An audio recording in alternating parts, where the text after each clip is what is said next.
Hey guys, welcome back, FranTiC FlameZz, and today I've got a new video for you guys. This is not a live commentary today, this is a ASM1 best class setup. This is my absolute favourite gun in Advanced Warfare. I'm going to be telling you guys what attachments to use for it, what perks, and also what score streaks are the best for this one. It's an absolute fantastic class, so let's get straight into it. So here is what gun you're going to be using. I'm actually using the ASM1 Speakeasy version.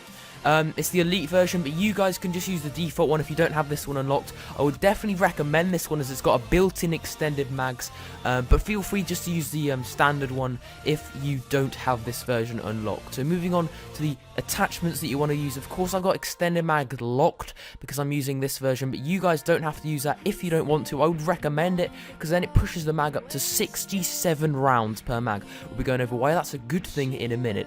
Moving on, we're going to be using foregrip for the second perk. Of course, this is just really good for any gun, really, because it just reduces that recoil. And of course, even though the guns in Advanced Warfare don't have as much recoil as, you know, I first thought they would, they still do have a bit of recoil, so you've got to be careful of that. Also, guys, because we're going to be using 3 perks, you're going to be wanting to use the wildcard primary gunfighter. Now, I always use this for most of my classes. It just puts that extra attachment on and makes your gun even more overpowered. You want to be using advanced rifling for your third attachment then. This makes the range go even further. Of course, this is an SMG, so it's going to get outgunned at long range by these ARs. But if you stick this advanced rifling on, you have a chance of outgunning them even at long range. For the second gun, you don't want anything. You just want to keep that attachment of the combat knife. Moving on to perk 1, you obviously want to be using lightweight. Now, you can either use lightweight or you can use, I think it's low profile. To be honest, I would probably recommend lightweight, but low profile is also a good one if you guys don't want to be detected as well by the UAVs and stuff like that. So you've got a bit of flexibility there. Second, you want to be using peripherals. This is my favourite perk to perk in the moment, in this game. I just really enjoy using it. I think that, you know, the extension of the map really helps out, and yeah, so you want to be using that for perk 2. Perk 3, you want to be using the wildcard of perk 3 grease, so you get 2 perks. You want to be using toughness and blast suppressor. The reason you want toughness is so when you're getting shot, you don't actually flinch as much. I find this like the best for every single Call of Duty. I've used this in MW3, Black Ops 2, Call of Duty Ghosts, and now of course this game as well. It's in every game, so make sure that you guys go and put that on. It really helps. And if you guys don't really tend to use blast suppressor, definitely do for this class.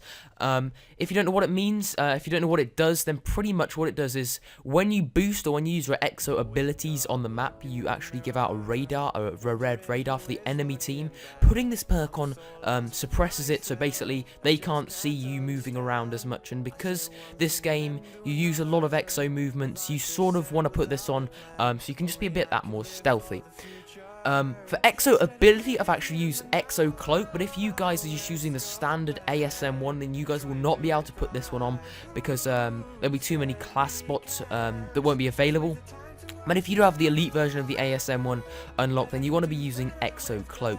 I really do like using this. The only reason I do like using this is so like you can go into the enemy spawn and you can just put this on and you can be as stealthy as possible. They won't see you most of the time, and you can normally pick off their entire team.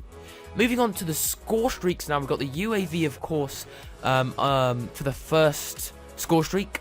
Then you want to be going for the orbital care package. The reason I like to use the orbital care package is pretty much because you don't know what you can never get.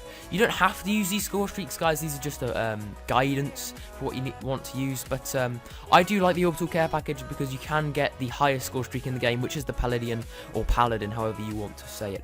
Moving on to score streak 3, we're going with the Warbird. This is my favourite streak in the game at the moment. I've also got the attachment on the Warbird, which means it is controlled by the AI. I can't actually remember what it's called, but it's the second one along. I'll get a photo up for that for you guys very soon. So guys, hope you enjoyed this video, and I hope this really helped out your class setup. I'll be seeing you guys in the next one. Make sure you smash that like button and subscribe if you're new to this channel. I'll see you in the next one. Thank you very much for watching, and goodbye. Let's start again.